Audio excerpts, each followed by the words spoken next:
Assalamualaikum warahmatullahi wabarakatuh. Alhamdulillah wa syukru lillah, wassalatu wassalamu ala rasulillah nabiyyina wa habibina Muhammad ibni Abdillah wa ala alihi wa ashabihi wa mawalah, amma ba'du. Jamaah sekalian dan para pemirsa kajian Islam Ramadan Kementerian Agama Kota Yogyakarta, rahimakumullah. Ya, mudah-mudahan semuanya senantiasa dimuliakan, dirahmati dan diberkahi oleh Allah Subhanahu wa ta'ala. Sekali-kali kajiannya dibuka dengan pantun. Buka puasa makannya ikan bakar. Saudaraku jamaah semuanya, apa kabar? Sehat semua ya? Tahu ketupat dipakai makan sahur. Kalau semuanya sehat, yuk kita bersyukur. Alhamdulillah. Baik, kita awali kajian kita kali ini dengan bersama-sama membaca basmalah. Bismillahirrahmanirrahim. Untuk sesi kajian kali ini kita akan bersama-sama membaca, memahami hadis yang ke-13 sampai dengan 16 dari kitab Hadis Arba'in An-Nawawiyah, yang insya Allah akan kita selesaikan selama bulan Ramadan ini sampai dengan hadis yang ke-42. Kita mulai dari hadis yang ke-13. An Abi Hamzata Anas bin Malikin radhiyallahu ta'ala anhu, dari Abu Hamzah Anas bin Malik radhiyallahu anhu, khadimin Nabiyyi sallallahu alaihi wasallam, yaitu pelayan Nabi sallallahu alaihi wasallam.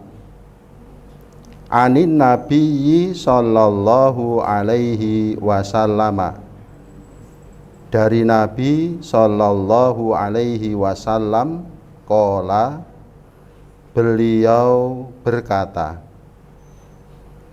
la yu'minu, tidaklah sempurna keimanan, ahadukum, salah seorang dari kalian, hatta yuhibbu li akhihi, sehingga dia mencintai saudaranya, ma yuhibbu li nafsihi, dengan apa yang dia mencintai dirinya sendiri. Rawahul Bukhari wa Muslim. Hadis ini diriwayatkan oleh Imam Bukhari, Imam Muslim, kemudian diriwayatkan juga oleh Imam An-Nasai di dalam kitab Al-Iman. Imam At-Tirmidzi juga meriwayatkan di dalam kitab Sifatul Qiyamah. Kemudian Ibnu Majah juga meriwayatkan sebagaimana termaktub di dalam kitab Al-Muqaddimah. Jadi perawi untuk hadis ini cukup banyak dan hadis ini sahih. Jalur sanadnya yang pertama kali adalah dari Anas bin Malik. Anas bin Malik salah satu sahabat Nabi Shallallahu Alaihi Wasallam. Disebut sahabat itu syaratnya ada 3. 1, agamanya Islam. dua, hidup pada masa Rasulullah Shallallahu Alaihi Wasallam. Kemudian yang ketiga, bergaul atau serawung dengan Rasulullah Shallallahu Alaihi Wasallam. Jadi seseorang disebut sahabat itu syaratnya tiga itu. Walaupun hidupnya pada masa Nabi tapi agamanya tidak Islam, ya jangan disebut sahabat. Ya, sahabat Abu Jahal, sahabat Abu Lahab, enggak bisa. Ya, syaratnya harus beragama Islam.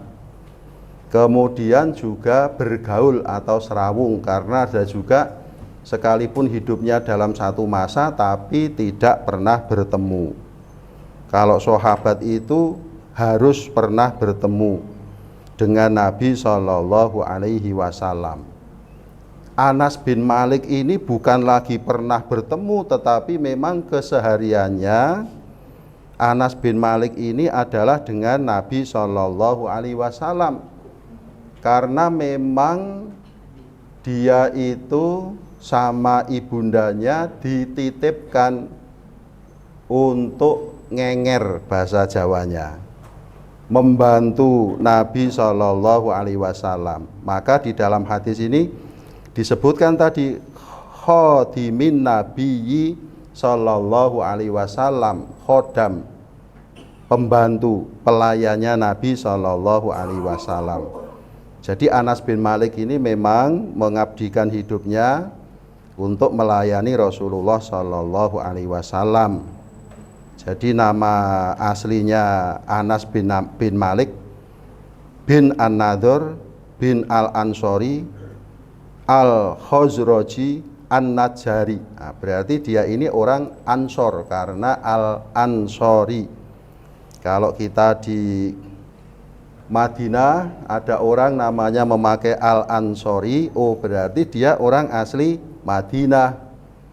Ya, dia dari sahabat Ansor. Al-Khazraji, oh dia dari suku Khazraj. Ini Anas bin Malik, memakai nama Abu Hamzah sebagai nama kunyah karena salah satu anaknya bernama Hamzah, sehingga menamakan dirinya Abu Hamzah, bapaknya si Hamzah. Anas bin Malik ini lahir 10 tahun sebelum hijrahnya Nabi Shallallahu Alaihi Wasallam, dan setelah 10 tahun berarti kira-kira Nabi baru saja hijrah dari Mekah ke Madinah, ia dititipkan oleh ibunya, bahasanya dihidmahkan oleh ibunya yang bernama Ummu Sulaim untuk mengabdi kepada Rasulullah Shallallahu Alaihi Wasallam. Dan ternyata keberadaan Anas bin Malik di sisi Rasulullah Shallallahu Alaihi Wasallam membawa barokah bagi umat Islam, karena dia itu periwayat hadis yang sangat produktif. Dia meriwayatkan sebanyak 2.286 hadis dari Nabi Shallallahu Alaihi Wasallam. Kemudian dari sejumlah ribuan itu yang disepakati oleh Bukhari dan Muslim kira-kira sejumlah 180 hadis. Yang disepakati oleh Bukhari saja itu 80 hadis, yang disepakati oleh Muslim saja itu 90 hadis. Yang 10 hadis disepakati oleh dua-duanya, jadi Shahihain. Hadis ini memberikan peringatan kepada kita bahwa seorang mukmin dengan mukmin yang lainnya itu bagaikan satu jiwa. Jika dia mencintai saudaranya, maka seakan-akan dia mencintai dirinya sendiri. Karena tadi disebutkan la yu'minu ahadukum, tidak sempurna keimanan salah satu dari kalian hatta yuhibbu li akhihi, sehingga dia mencintai saudaranya, ma yuhibbu, dengan apa yang dia sendiri mencintai terhadap dirinya sendiri. Ya, kalau dia itu suka diperlakukan dengan hormat, diperlakukan dengan baik, oh berarti kalau dia mau mencintai saudaranya, dia juga harus bisa memperlakukan saudaranya dengan baik. Kalau dia itu suka sekali kalau misalnya didukung, dimotivasi di dalam kebaikan, ya maka kalau dia mencintai saudaranya, mestinya dia juga suka memotivasi, memberikan dukungan, tidak merendahkan. Nah, kalau kita misalnya kita itu senang ditraktir, nah kalau kita senang kepada kawan kita, ya mestinya kita juga senang mentraktir kawan kita. Nah, kira-kira apa yang kita senang, itulah yang kita berikan kepada kawan kita.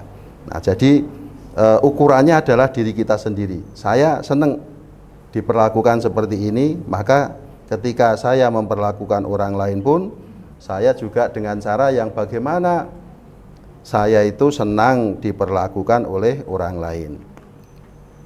Hadis yang ke-14. An Ibni Mas'udin radhiyallahu anhu qala, dari Ibnu Mas'ud radhiyallahu anhu qala, dia berkata, qala, telah bersabda Rasulullah sallallahu alaihi wasallam, Rasulullah sallallahu alaihi wasallam. Jadi yang menceritakan ini siapa? Ibnu Mas'ud. Menceritakan apa? Salah satu sabda Rasulullah sallallahu alaihi wasallam.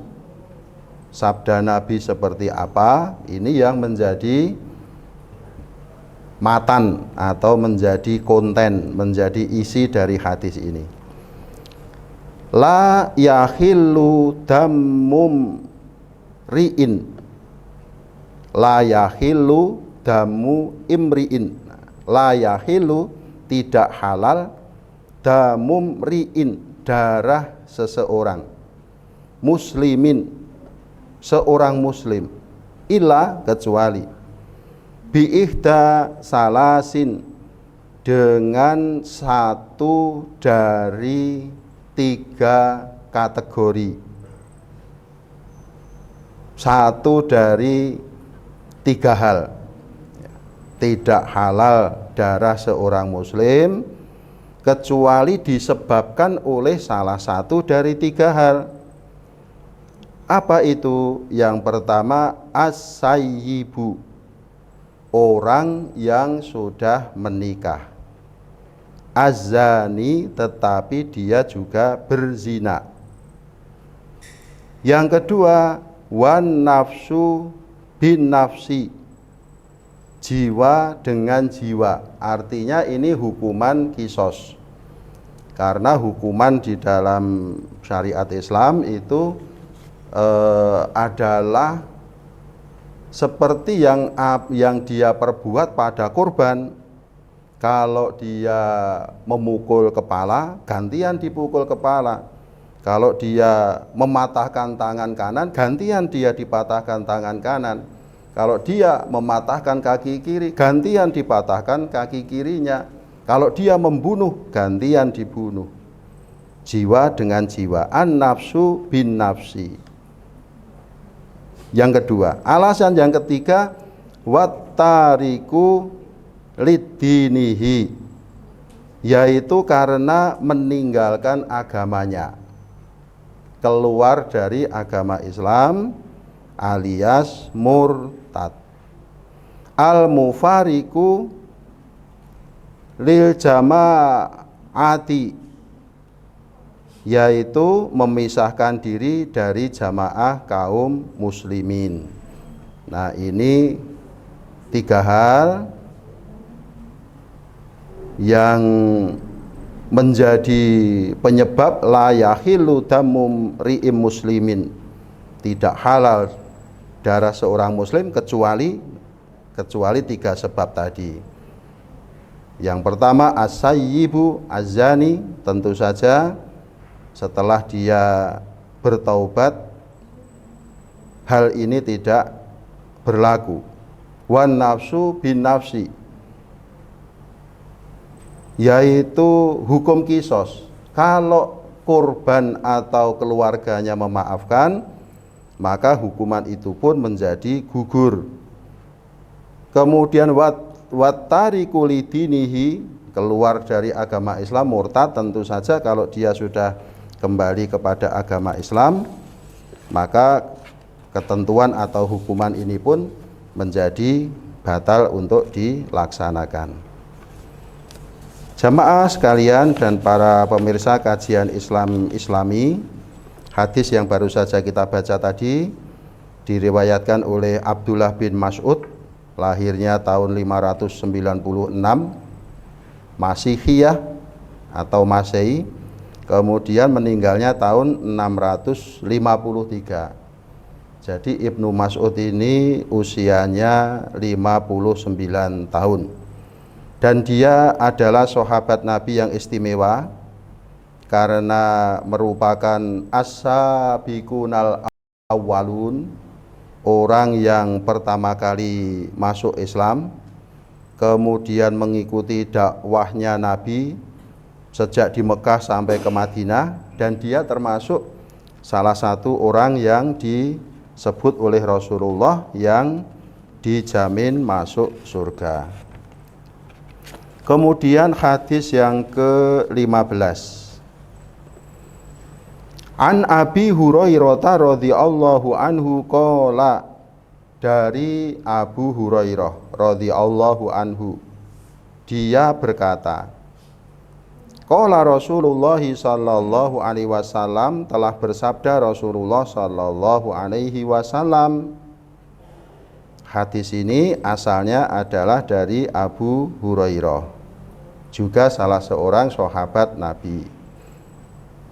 Jadi jalur sanad yang pertama itu harus sahabat Nabi, harus orang yang hidupnya pada masa Rasulullah, kemudian berjumpa dengan Rasulullah dan melihat atau mendengar apa yang dikatakan oleh Rasulullah Sallallahu Alaihi Wasallam. Apa yang dikatakan Abu Hurairah seperti yang diucapkan oleh Rasulullah, mangkana yu'minu billahi, barang siapa yang beriman kepada Allah, wal yaumil akhiri, dan beriman kepada hari akhir, fal yakul khairon, maka hendaklah dia kalau berucap itu yang baik-baik. Kalau tidak bisa berucap yang baik-baik, nasihat Nabi berikutnya au liyasmut, atau lebih baik dia diam saja. Wa man kana yu'minu billahi, dan barang siapa yang beriman kepada Allah, wal yaumil akhiri, dan beriman kepada hari akhir, fala yu'dhi jarohu, maka janganlah ia menyakiti tetangganya. Ya, yu'dhi, menyakiti. Adza itu penyakit. Adza mirro'sihi, di dalam Al-Quran itu ya, ada penyakit di kepalanya. Nah, fala yu'dhi jarohu, maka hendaklah dia tidak menyakiti tetangganya. Wa man kana yu'minu billahi wal yaumil akhiri, dan barang siapa yang beriman kepada Allah dan hari akhir, fal yukrim dhaifahu, maka hendaklah ia memuliakan tamunya. Jamaah dan para pemirsa kajian Islam Ramadan yang dirahmati Allah, Abu Hurairah yang meriwayatkan hadis ini nama aslinya adalah Abdurrahman bin Sakhr Al-Asdi.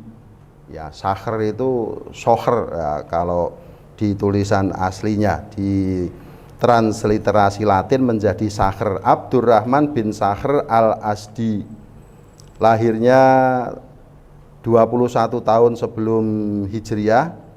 Dia berasal dari Yaman. Kemudian mengapa kok diberi panggilan Abu Hurairah? Nah, Hirun itu kan kucing ya. Abu Hurairah itu ya bapaknya kucing ya, atau Sohibul Hurairah, pemilik kucing. Nah, Abu Hurairah ini karena salah satu hobinya Abu Hurairah itu adalah memelihara kucing. Nah, jadi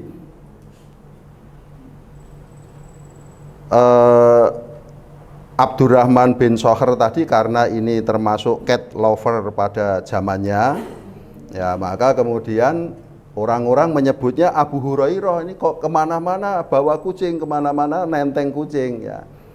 Terutama waktu dia kecil, sedang bermain atau menggembala gitu, selalu bawa kucing dimainkan di pundaknya ya. Maka orang-orang menandai dia itu orang yang selalu bawa kucing kemana-mana itu loh ya. Maka kemudian ini diberi julukan Abu Hurairah, dan beliau ini sangat produktif di dalam meriwayatkan hadis. Ada 5.000 hadis yang lahir dari Abu Hurairah ini. Kemudian yang 800 hadis diterima oleh Imam Bukhari. Jadi cukup banyak yang disahkan oleh Imam Bukhari. Kemudian beliau meninggal pada tahun 678 atau 57 Hijriah di Madinah, dan dimakamkan di Baqi. Hadis ini mengajarkan akhlakul karimah, yaitu seorang muslim kalau berucap hendaklah yang baik-baik. Kalau dia tidak bisa berucap yang baik-baik, mending diem saja ya. Berucap yang baik itu kita sudah punya kriterianya masing-masing dan kita bisa merasakannya, karena Allah memberikan kepada kita hati nurani untuk merasakan apakah kata-kataku ini baik, apakah kata-kataku ini menyakiti hati orang lain ya, apakah kata-kataku ini nanti akan menjadikan kegelisahan orang lain dan sebagainya. Itu setiap kita sudah tahu karena ada hati nurani yang dianugerahkan oleh Allah kepada kita. Dan Allah mengingatkan kita di dalam surat Qaf ayat 18, ma yalfidhu min qaulin illa ladaihi raqibun atid. Tiada suatu ucapan pun yang diucapkan oleh seseorang melainkan ada di dekatnya malaikat pengawas yang selalu hadir. Nah, ini nama malaikat Raqib dan Atid ini dari surat Qaf 18. Nah, ini bisa dihafalkan para penceramah. Karena waktu saya memberikan pengajian di Balai Kota Yogyakarta, ada juga yang tanya, dalilnya malaikat Raqib dan Atid itu di Al-Quran surat berapa gitu ya. Jadi seringkali ada tiba-tiba ada pertanyaan yang kadang di luar konteks ya, kadang teknis sekali ya, minta kita menyebut surat berapa, ayat berapa. Nah, sebisa mungkin kita siap. Kalau kita nggak tahu, nah dari kajian hadis sebelumnya, jangan sungkan-sungkan kita untuk mengatakan saya tidak tahu, saya belum tahu. Oh baik, nanti coba saya carikan ya. Kemudian nanti kita menjawabnya setelah kita mengetahuinya. Jangan sampai kemudian kita ST atau sok tahu ya, menjawab dengan tidak pasti. Nah, akhlakul karimah yang menjadi kriteria keimanan seseorang atau menjadi penyempurna keimanan seseorang itu: satu, berkata yang baik; dua, tidak menyakiti hati tetangga. Nah, tetangga ini termasuk tetangga meja juga kalau di kantor ya, atau tetangga ruangan. Kalau di rumah ya tetangga rumah gitu. Kemudian yang ketiga, itu seorang muslim itu diberikan pelajaran akhlakul karimah supaya dia dapat memuliakan tamunya.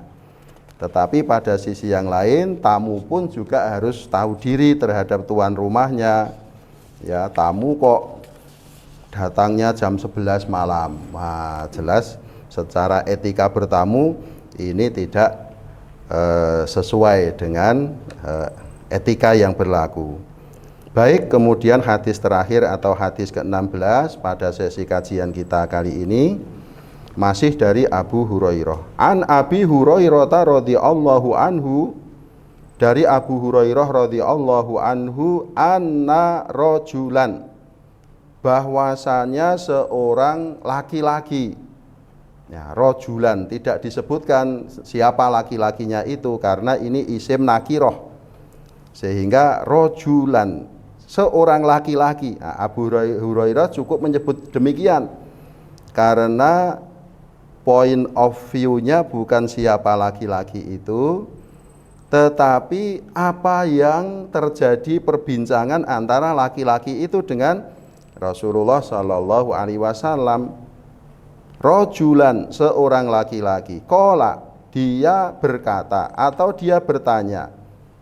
Ya, dia berkata tepatnya. Lin Nabi Shallallahu Alaihi Wasallam, kepada Nabi Shallallahu Alaihi Wasallam, apa yang dikatakannya?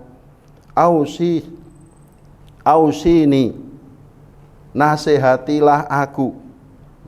Ya, dia cukup singkat. Ausini, nasihatilah aku. Ya, ini terjemahan aslinya berwasiatlah kepadaku. Nah, berwasiat itu nasihat, tausiyah itu nasihat. Nah, kadang-kadang ceramah itu disebut tausiyah. Ya, kalau si laki-laki ini mengatakan kepada Rasulullah, ausini, berilah nasihat kepadaku. Qala, Nabi menjawab, la tahdab.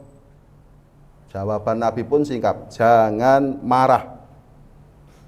Faraddada miroron, maka rojulan atau laki-laki tadi bertanya berkali-kali, ya, nasihatilah aku. Maksudnya barangkali ada yang lain dari la tahdab itu. Qala, Nabi mengatakan lagi, la tahdab, jangan marah.